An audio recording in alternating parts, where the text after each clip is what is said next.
Hello guys, welcome to Tutorly. So in today's video, I'm going to show you exactly how to cancel your LinkedIn Premium free trial. This is useful if you signed up just to test the features and don't want to be charged once the trial period ends, especially if you're managing expenses carefully as a Shopify store owner or beginner. So it's very simple. All you need to do is click on this button, your premium features, this one. This is where LinkedIn keeps everything related to your premium account. And from here, you need to click on Manage Your Subscription. So click on it to access your plan details.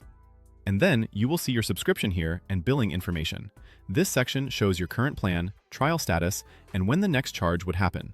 So to cancel your free trial, you just need to click on this trash icon, which says Cancel Free Trial. And from here, you just need to click on Confirm Cancel if you are sure. LinkedIn may show you a reminder of what you're giving up, but if you cancel, you will lose all access to all your premium benefits, such as advanced search filters, in-mail credits, and profile insights, so make sure you're okay with that before confirming. And that's it. So this is how you can cancel your free trial on LinkedIn.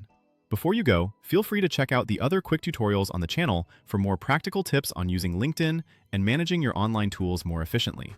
If this video helped you, give it a like. It really helps support the channel. And don't forget to subscribe so you don't miss future tutorials. Thanks for watching, and I'll see you in the next one.